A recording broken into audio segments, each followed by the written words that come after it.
con espacios virtuales, con escenarios de simulación, con entornos virtuales de enseñanza y aprendizaje, con tutoriales virtuales, con espacios de consulta. Entonces ahí no es que tenga la solución, pero en algún punto permite aumentar el espacio de tiempo en el cual un alumno está expuesto a una materia en la universidad.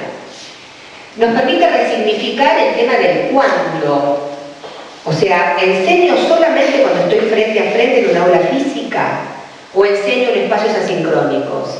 ¿O enseño en espacios de tiempo, en ventanas de tiempo que el alumno abre cuando tiene un espacio de tiempo mental y entonces enseño o mando un mail para que lo abra el fin de semana, o conozco una cuenta en Twitter para que el alumno pueda seguir las novedades asincrónicos y que manejan también espacios virtuales? Y por otro lado, y volviendo también a las preguntas fundamentales del enseñar, nos permite generar o nos permite resignificar los espacios individuales y grupales del enseñar, que tal vez la tecnología instala sin demasiada resignificación didáctica el tema de las redes sociales, y todos creemos que debemos ir hacia donde los alumnos están, entonces abrimos, y les debe ver, y muchas de las ponencias tienen que ver con eso, entonces abrimos espacios en las redes sociales y nos comunicamos con los alumnos por Facebook o por alguna otra red social donde los alumnos estén, y detrás de eso subyace la pregunta respecto de qué espacios de enseñanza individual requiere mi materia, qué espacios de enseñanza grupal, si va a ser de a pares, si va a ser de grandes grupos, si va a ser de pequeños grupos, qué espacios son públicos y privados. O sea, abrimos un grupo en Facebook y ahora, bueno, Facebook tiene un poco más de espacio de privacidad, pero si abrimos un grupo en Facebook donde todo es público, me pierdo el espacio esencial de la enseñanza, que es el espacio privado, del 1 a 1 o del docente con algunos grupos en particular. Y por otro lado, algo que tal vez quedó medio atrás en el pensamiento, pero que es muy interesante, que es el tema de la simetría y asimetría, que es una definición didáctica por excelencia. ¿En qué espacios el docente y el alumno son simétricos? Por ejemplo, una wiki, por ejemplo, un foro. ¿Y en qué espacios el docente es asimétrico? Si todo es una wiki, si todo es un foro, ¿cómo tomo distancia para evaluar? ¿Cómo tomo distancia para desaprobar? ¿Cómo tomo distancia para decir esto que acabas de postear en este espacio virtual es incorrecto? Te toca retomar tal o cual autor. Entonces, a veces, como el mensaje general es, la tecnología no puede traccionar una propuesta de enseñanza, porque es traicionera, porque no ha sido pensada para enseñar. Uno tiene que resignificarla, y resignificarla como desde lo que nosotros somos, que antes que otra cosa es docentes. Entonces, un poco lo que también veía hace rato, cuando presencié el debate, respecto de que faltan personas que trabajemos como en el intermedio, como en el espacio híbrido entre el contenido, la tecnología, la didáctica, la sociología, la psicología. Vos dijiste espacios antropológicos, trabajamos etnográficamente. Los antropólogos también tienen mucho para decir en esto. Porque ¿qué pasa dentro de un espacio virtual desde el punto de vista de la comunicación, de los significados de los mensajes? Los chicos escriben distinto, más allá de que necesiten hacer una resignificación académica de lo que escriben, y eso es lugar de los antropólogos. Lo que sucede, y no es tema de esta charla, pero podría ser tema de un debate posterior, es por qué la gente de humanidades hace que no nos dediquemos a esto. No, yo me dediqué a la enseñanza porque a mí la computadora no me gusta, y tarde o temprano todos tenemos que tomar algún partido en ese sentido. Entonces, bueno, la idea es que se resignifican estas preguntas, no se resuelven, no hay solución. Si alguien buscaba una receta ya se habrá dado cuenta que de eso no tenemos. Pero sí, por lo menos podemos entender cuáles son las preguntas que nos abren a un debate respecto de cómo enseñar con tecnología. Como resultado de todo esto y de las preguntas que se resignifican, lo que tenemos es eso como un caleidoscopio, pensando que ya la educación presencial no existe. Ninguno de nosotros enseña únicamente presencial, porque ya no hace falta que uno le dé al alumno el mail. Uno sale de la primera clase de presentación de una materia presencial, llega a su casa y tiene, no sé, 10 invitaciones de amistad en Facebook, o 3 alumnos más que lo siguen. No hace falta ya poner el mail. O sea, no es que uno tiene que lidiar con lo virtual y con cómo enseño en lo virtual, porque le doy una dirección de mail de la cátedra al alumno. Uno pone su nombre, ni siquiera necesitaron que ponga su nombre, está el nombre en el programa y ya el grupo de alumnos empieza a hacer invitaciones en las redes sociales y uno ya tiene que empezarse a preguntar ¿qué hago con esto?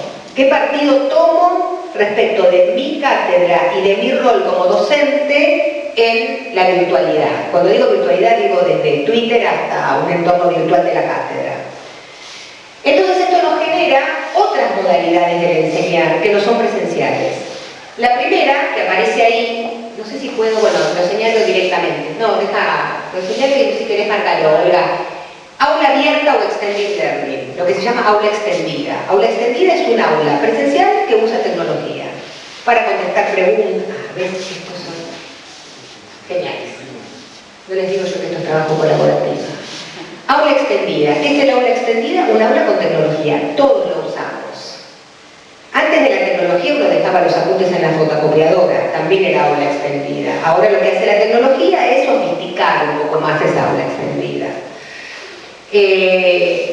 La realidad es que previo a esto y el debate de cómo uno enseña en la virtualidad, debería uno resignificar qué hace para extender el aula, porque dar clase expositiva y después dejar los apuntes en un entorno virtual no significa mucha resignificación, significa extender lo que uno hace. El siguiente concepto interesante, que no sé si alguna vez lo habían escuchado mencionar, es el de aula invertida. ¿Querés, Olga, pasar al siguiente y luego volvemos para atrás? Fíjense esto que encontré que me encantó, mi pollito así, dado vuelta. Aula invertida tiene que ver con dar vuelta al aula. Y dar vuelta al aula es un concepto que ustedes van a escuchar cada vez más y que aparecen filmadas en video.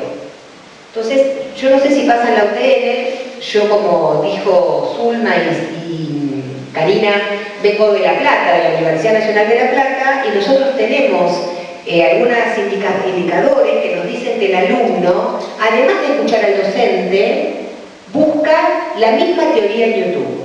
Entra en YouTube y se fija si hay alguien que lo explique más fácil. No el docente, cualquier persona que lo explique más fácil, en cualquier idioma, porque hoy se puede poner el subtitulado. Primero que yo casi muero cuando escucho eso, porque digo, formamos a los docentes de acá y resulta que el pibe va y busca a un docente de otro lado a ver si lo explica de alguna otra forma. Pero la realidad es que han pululado los entornos virtuales con clases teóricas filmadas. Y eso ha devenido en un nuevo concepto del enseñar que tiene que ver con dar vuelta a la clase tradicional. Con dejar la teoría, y esto es lo que aparece en este esquemita, fuera del aula y usar el aula presencial para la práctica. Entonces esto saca al docente, definitivamente, si no se había dado cuenta ya, se va a dar cuenta con esto, del lugar del conocedor. Lo saca del lugar de teoría.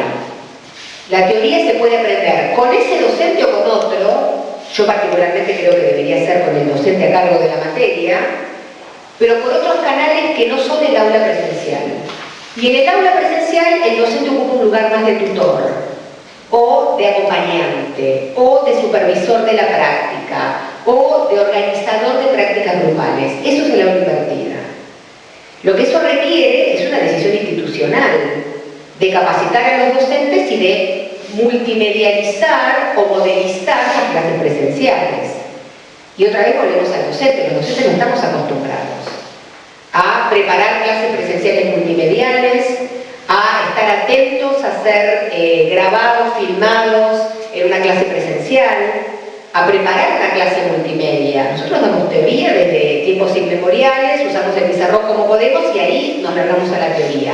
Este modelo de aula invertida, que nos dice que el alumno va a poder ver una y otra vez la clase presencial filmada y que va a venir al aula presencial para hacer la práctica, nos obliga a poner la discusión respecto de cómo son nuestras clases teóricas y de cómo podríamos hacer para que el alumno en pequeñas porciones escuche una clase teórica las veces que necesite. Con lo cual ya la clase teórica no es una hora y media de teoría, sino que son 15 o 12 minutos o mini clases de 10 minutos, lo cual reorganiza la teoría, absolutamente. Porque cada una de esas mini clases debería tener principio, desarrollo y fin. No puedo dar una teoría con ideas que empiezan y nunca. Pudiéramos sacar la tecnología y pensar en cómo enseñarnos sería un poco más útil, porque la tecnología como que nos confunde y nos seduce tanto que nos mezcla un poco la idea. Ahora sí volvemos para atrás, Olga. decía, la educación semipresencial o blended learning, pensar que tengo un continuo entre la presencialidad y la distancia. Entonces, ¿en qué momento me aboco a enseñar presencialmente y en qué momento me aboco a pensar una clase a distancia? Mucha gente cree que la clase a distancia es una clase donde el alumno se enseña solo. Y la propuesta didáctica existe siempre. El tema es cómo uno la va a mediar. Si la va a mediar en el cara a cara o la va a mediar con el alumno lejos. En ese caso va a tener que pensar muy bien cómo lo hace con la tecnología. Pero la educación a distancia no es autodidaxia. O sea, el alumno se enseña solo. Que son a veces una construcción teórica, pero que desde el punto de vista conceptual es muy significativa. La educación a distancia es que el alumno se autoadministra una propuesta didáctica pensada por el docente. Se la administra cuando quiere y cuando puede, pero la propuesta debe estar. ¿Qué quiero decir con esto? Un entorno virtual donde hay 20 PDF colgados no es una propuesta de educación a distancia. Ni siquiera muchas veces de aula extendida. Es un entorno donde el alumno baja material, como ponerlo en la fotocopiadora. No hay diferencia, salvo el soporte. Entonces aparece como esto, aparecen materias, bueno, esto debería haber sido un caleidoscopio hermoso, pero les cuento el concepto.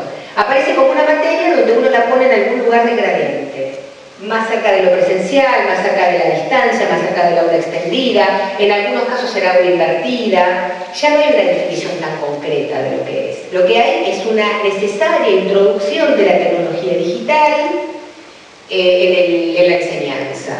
Tanto en la clase presencial, porque también seguramente todos o muchos de ustedes utilizan tecnología en la clase presencial, como en la extensión del aula, como en la enseñanza a distancia.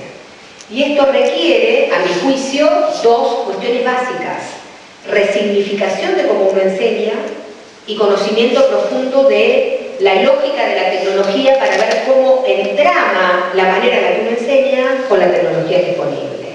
Eso a nivel de aula. A nivel de institución hay muchas otras decisiones, ¿no?, que tomar. Bueno, entonces esta es un poco vamos prefigurando un poco las ideas sobre la enseñanza. Ahora pasar de aula invertida.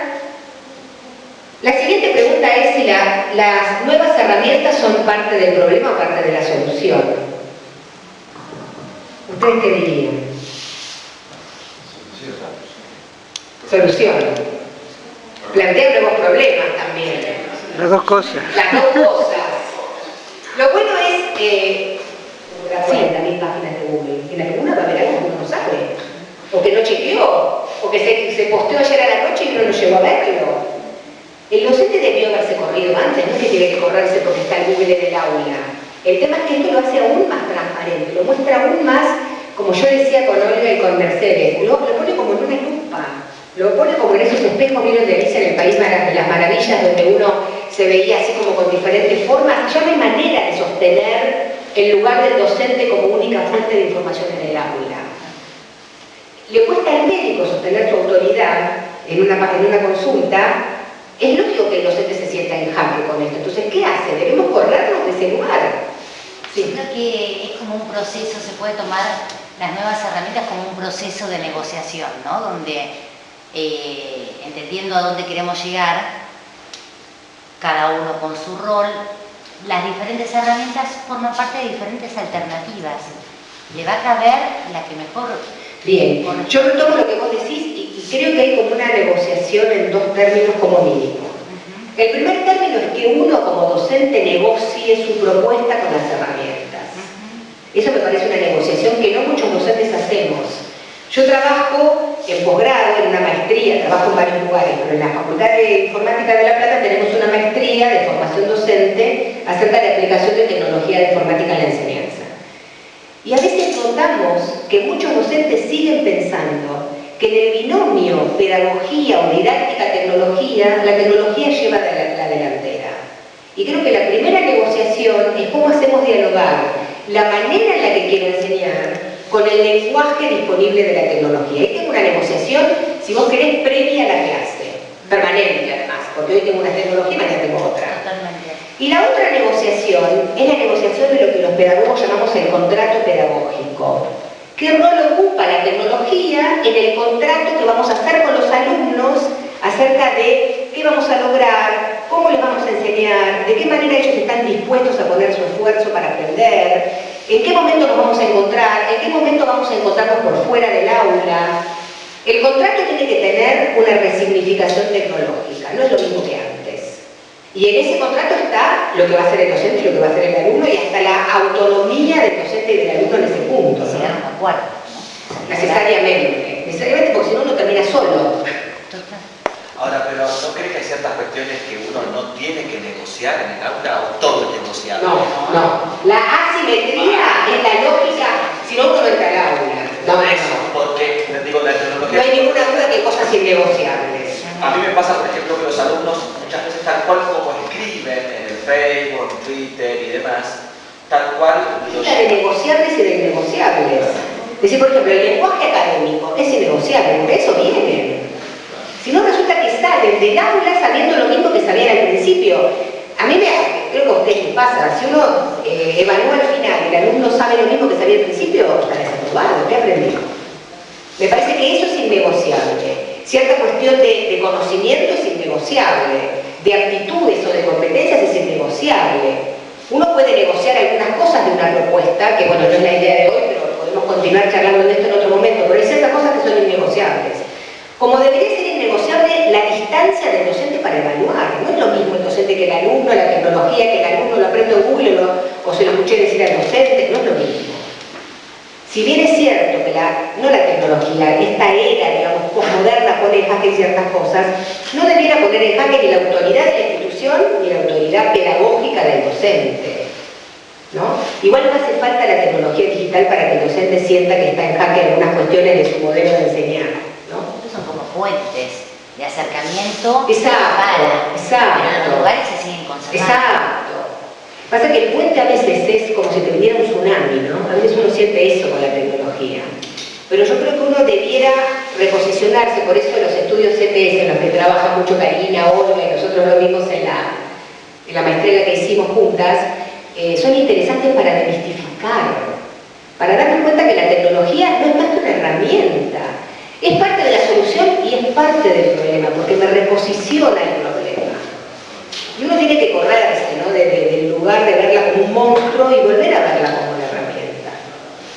Bueno, sigamos.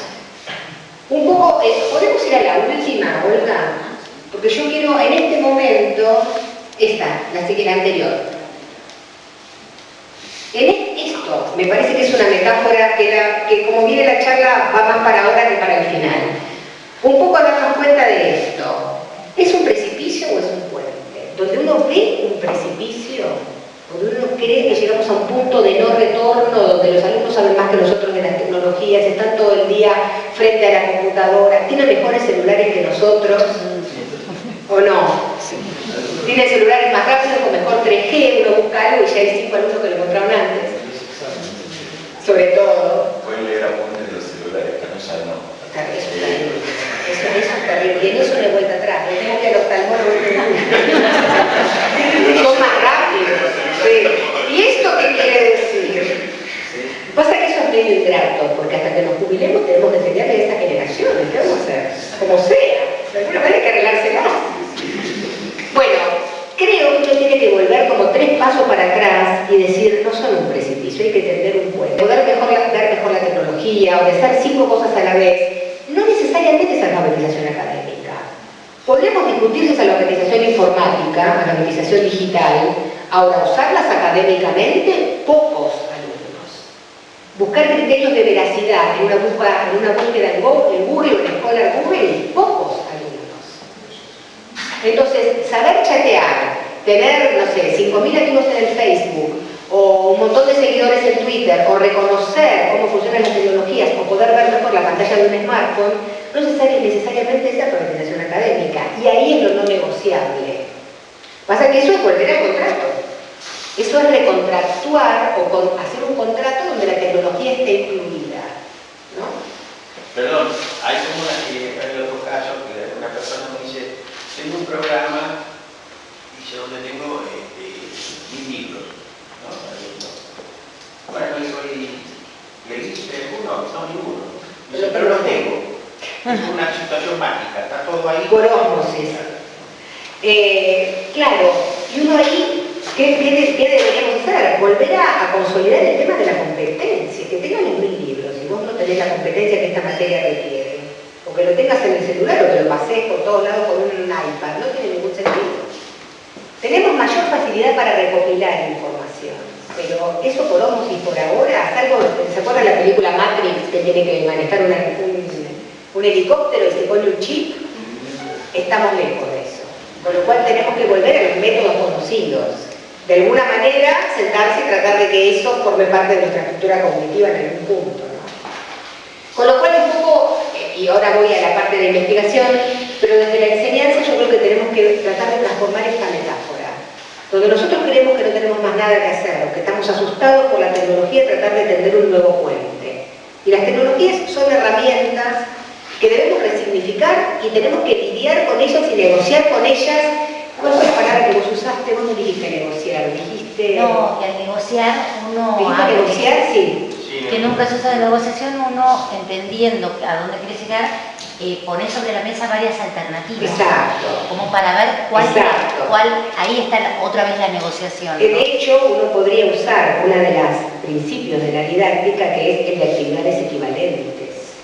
Uno podría decirle al alumno incluso, hay muchos puentes para llegar al objetivo, y cada uno, siempre que sean equivalentes, puede encontrar un puente tecnológico diferente.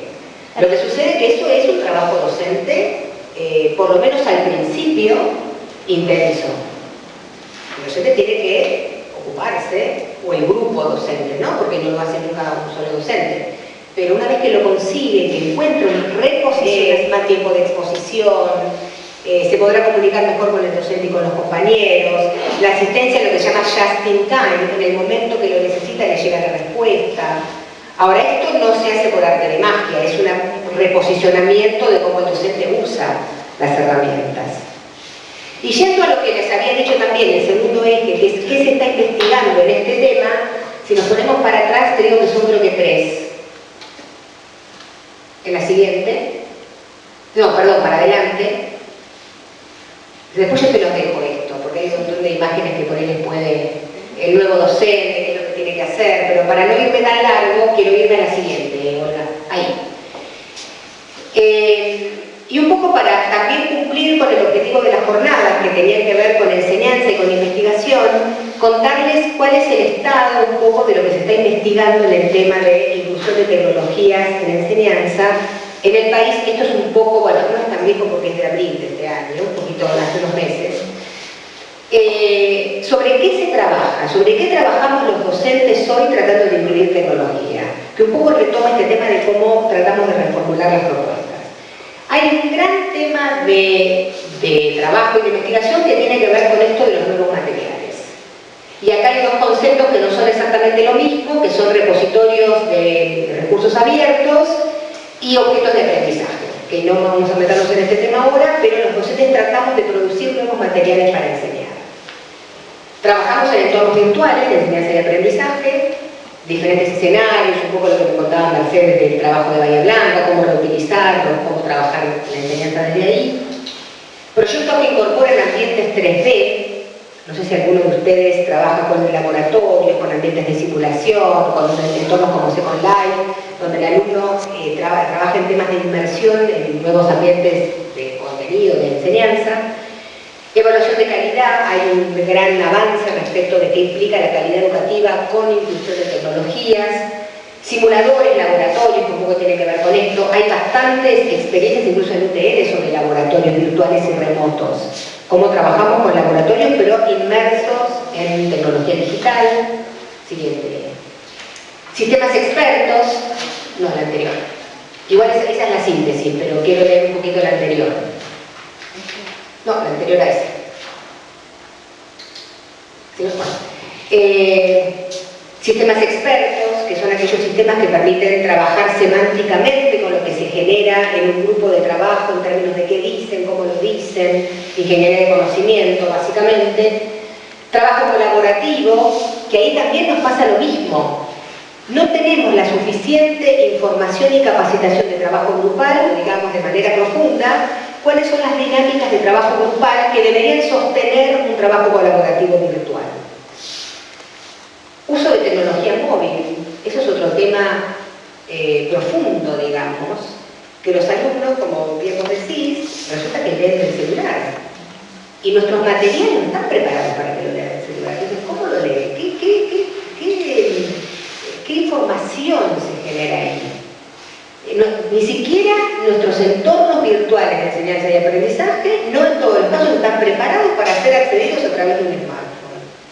Entonces, ¿cómo esta cosa de la portabilidad y de que el alumno lleva el material en cualquier lado, cómo lo tratamos de mejorar desde la enseñanza? Diseño de interfaces, usabilidad, accesibilidad, ubicuidad, que tiene que ver con esto. Y hay menos, pero ya hay algunas universidades que trabajan en investigación teórica, en demarcar campos de estudio. Como por ejemplo, la informática educativa, la didáctica de la ingeniería. Está empezando a aparecer temas conceptuales, temas de taxonomía, de ciencia y tecnología respecto de si es lo mismo enseñar con tecnología que educación tecnológica, cómo se enseña la ingeniería, si tiene una propia didáctica, cómo se enseña la informática. Y un poco en síntesis, y ya el año que viene vamos a tener otro nuevo evento, con lo cual vamos a tener una nueva definición de qué es lo que pasa, si Olga, si lo querés pasar. Y esto es interesante, es muy lenta la progresión, pero cada vez hay más universidades en todo el país que trabajan en estos temas interdisciplinarios, hay más investigadores. Los investigadores trabajan de un año a otro en los mismos temas. Es fundamental que los grupos se conserven y que si un grupo hace trabajo en entornos virtuales y accesibilidad, lo continúe a lo largo del tiempo, porque esto avanza muy lentamente. Los temas de apropiación tecnológica no avanzan tan rápido como la tecnología. Uno pone Facebook en el celular y en un año cambió la interfaz de 5 veces. Ahora, los modelos teóricos de cómo enseñar no avanzan tan rápido. La psicología cognitiva no logró explicar la simultaneidad, por ejemplo. Cómo una persona aprende cuando hace multitarea. No tenemos una teoría que nos diga eso. Con lo cual, esto avanza mucho más lento. Y una cosa muy interesante, y yo lo digo viniendo desde un área de educación, es que cada vez más se nota en los equipos de investigación de las universidades del país trabajo interdisciplinario. Entonces, cada vez más los ingenieros, los informáticos, los tecnólogos escuchan a los que venimos de humanidades y cada vez más los que venimos de humanidades, sociología, antropología, psicología, intentamos entendernos con los de las ciencias duras, digamos. Particularmente creo que acá nos juega un poco en contra, los ingenieros creen que el mundo es de los ingenieros, los antropólogos lo mismo y así todos, ¿no? Más o menos. Una vez me pasó en la Facultad de Ingeniería de La Plata que yo hice este comentario y un ingeniero me dijo, no solamente nosotros creemos que el mundo es nuestro, sino que nosotros lo construimos. Entonces imagínense una persona que sale pensando que el mundo es resultado de lo que construye. Y viene un antropólogo y le dice, no, porque yo creo, porque aparte eso es currículum oculto. No hay una materia donde te digan eso. Eso es currículum oculto, uno sale con esa idea. ¿Cómo? Claro. Eso se aprende fuera de la carrera de grado. Eso no hay duda. Yo creo que trabajo interdisciplinario, y eso no lo digo yo, lo dijo José Jiménez Sacristán, que es un pedagogo muy conocido español, que dijo, mientras las carreras de grado sean tan disciplinares, no va a ser fácil el trabajo interdisciplinario, porque ¿dónde se lo aprende? O en una maestría, o en un posgrado, o en un ámbito interdisciplinario que las universidades no sostienen. Con lo cual no es muy agradable y muy convincente el futuro en términos de que las carreras de grado debieran, lentamente, incluir materias que no solamente tengan que ver con el contenido. Nos toca con Zulma ir a la Universidad Nacional de Tierra del Fuego a dar materias de comunicación de la ciencia y la tecnología, dentro de la carrera de ingeniero en informática y licenciado en informática. Todavía nos pasa que nos encontramos con cierto prejuicio sobre esa carrera, sobre esa materia. Ahora, esa es la manera de que la materia no sea tan disciplinar, porque si no es difícil de hacerse entender. Pero estamos encontrando, por suerte, cada vez más esto, cada vez más trabajo interdisciplinario en los grupos de investigación que trabajan en las universidades del país, públicas y privadas. Es una buena noticia. Es lento, pero por lo menos se nota un gradiente de avance, digamos, no de retroceso, sino de avance. Cada vez hay más gente. Y cada vez las universidades y los papers de las universidades se nota que no empiezan de cero, que hay personas de otras disciplinas que trabajan en esa transdisciplina o en esa construcción tan disciplinaria de un objeto que ya no es una sola disciplina. El objeto es de muchas disciplinas, con lo cual la mirada debe ser necesariamente de muchas disciplinas. Bueno, luego de esto venía, si querés, Olga, lo que yo dije antes, que la tecnología es un puente o precipicio con la idea de que deberíamos construir, donde hoy muchos sentimos, y creo que nos pasa a todos, con esto no se puede, es muy ingrato, la tecnología siempre nos pone atrás, siempre estamos corriendo detrás de algo, y me parece que la idea es tratar de redefinir cómo enseñamos, redefinir cómo investigamos y a partir de ahí pensar hacia adelante. Bueno, falleció hace unos años, pero decir algo así como que algo tan agradable o tan bueno para la educación le pusieron una traducción horrible, como residuo. Pero es un poco lo que queda en términos de competencia o de huella cognitiva cuando el espacio de enseñanza se termina. O sea, lo que me acuerdo, ¿no? En ese sentido, residuo. Y me parece que ahí hay por lo menos dos teorías.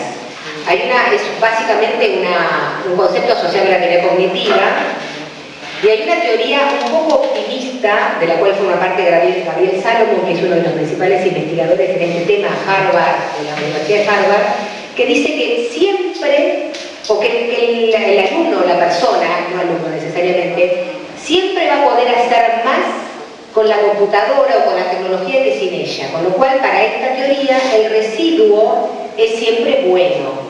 Él siempre dice que la tecnología, o lo ha dicho en sus papers, hace más inteligente a la persona. Y como todo, hay otra teoría más crítica que dice, no siempre el residuo es positivo. Yo les voy a dar un ejemplo concreto del residuo cognitivo que uno podría decir, la tecnología deshabilita habilidades o competencias que el docente o el alumno o la persona tiene, gracias, junto con la tecnología. Y les voy a poner un ejemplo concreto, la memoria. Hay ciertas habilidades de la memoria que la tecnología las deshabilita. O el corrector del Word, el corrector ortográfico del Word. Los alumnos que dicen, yo escribo así nomás porque total el corrector luego me lo revisa y me lo corrige. Es una habilidad que no necesariamente tiene que estar en la tecnología. Con lo cual creo que en tu pregunta uno debiera decir, ¿en qué habilidades cognitivas la tecnología me ayuda? ¿O puedo descansar en la tecnología?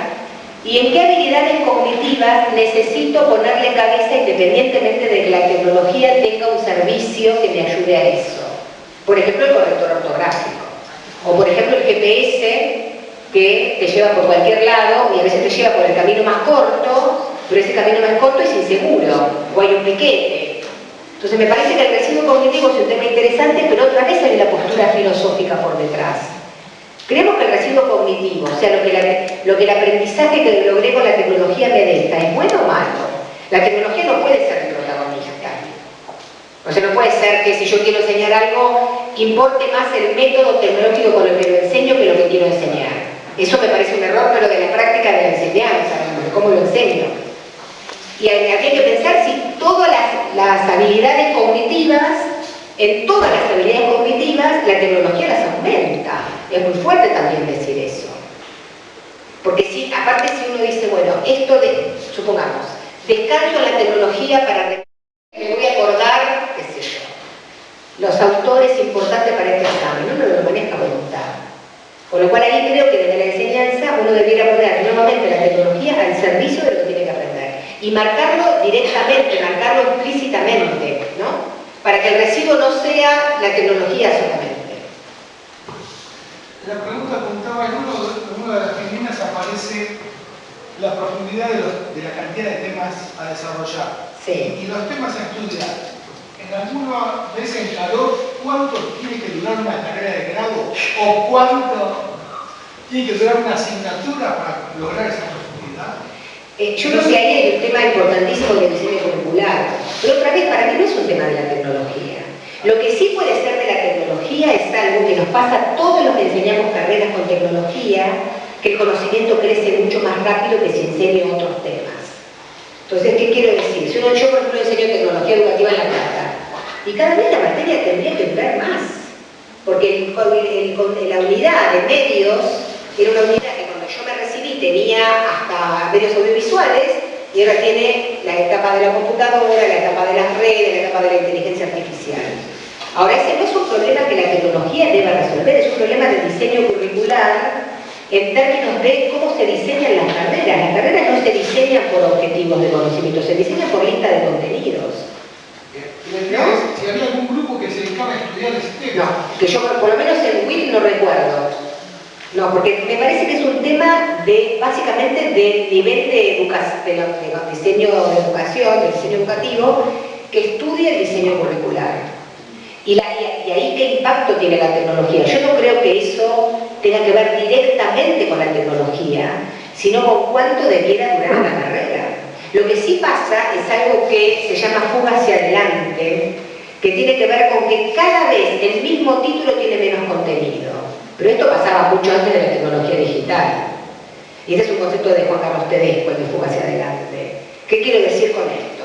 En la época, no sé, de mi papá, el colegio comercial te daba la misma competencia que hoy te da la carrera de contador público nacional.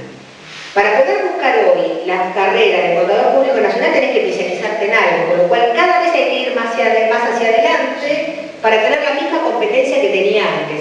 Las maestras en la etapa de nuestras madres salían de la escuela normal. Lo que hoy en una escuela normal no saca a nadie con ninguna competencia para hacer nada. Pero no es un problema, creo, de uso de la tecnología, sino de debate en términos de diseño curricular y de competencia profesional respecto de la relación mercado con universidad, ¿no? Creo que la tecnología ahí hasta podría ayudar, porque yo podría decir, si tengo 4... Pero no es un debate, el debate previo es cómo diseño las carreras. Nosotros no deberíamos, es lógico que nosotros no tengamos en el WIC un grupo de diseño curricular, porque son gente que investiga con tecnología. Si yo trajera el campo de investigación, de enseñanza de las ciencias y de la tecnología, tal vez ahí encontremos un grupo que trabaja en diseño curricular. Es un tema importantísimo ese. Porque la verdad es que ahí hay un tema muy interesante de cómo sacamos los egresados al mercado laboral. ¿Cuántos saben? Y esta necesidad incipiente de que terminan el grado y hacen inmediatamente el posgrado. Y del posgrado inmediatamente el doctorado. Y eso es como una especie de papelerío que se va llenando, pero el conocimiento no se profundiza suficientemente, ¿no? Quizás el enfoque, lo que preguntaba era, quizás el enfoque pasa por definir cuáles son las competencias que tiene que tener un egresado de una especialidad determinada. Y después tiene los contenidos que por supuesto. eso. Por eso pero digo. los contenidos que en una época eran importantes Y ahora son secundarios. O al revés. O al revés, hay que agregar otros que hoy sí son importantes para las competencias. Igual eso es definitivamente a nivel de institución o a nivel de país, ni siquiera a nivel de institución. Y ahí de ahí para abajo. Eso es bien top-down, ¿no? País, política educativa, instituciones y de ahí para abajo. El docente no pasa mucho ahí. ¿No? Yo me paré más a nivel de que plantea un docente en el aula. Lo que vos planteás está como 3 niveles para arriba. ¿Lo afecta al docente? Definitivamente lo afecta, porque el docente da lo que pueda. ¿No?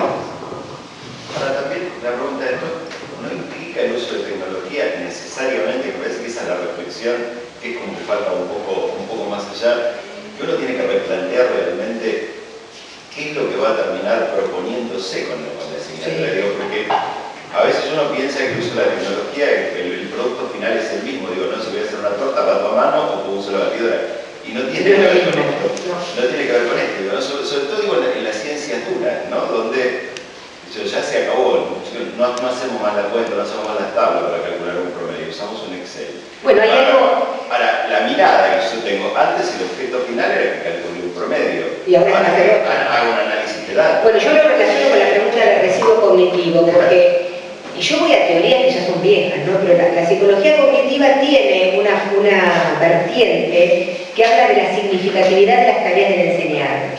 Que cuando una persona aprende el contenido, pero también aprende la manera en la que le fue enseñado ese contenido, las actividades significativas con las que le fue enseñado. Entonces, necesariamente lo que vos decís, el contenido está como envuelto, como entramado en la manera que lo aprendí.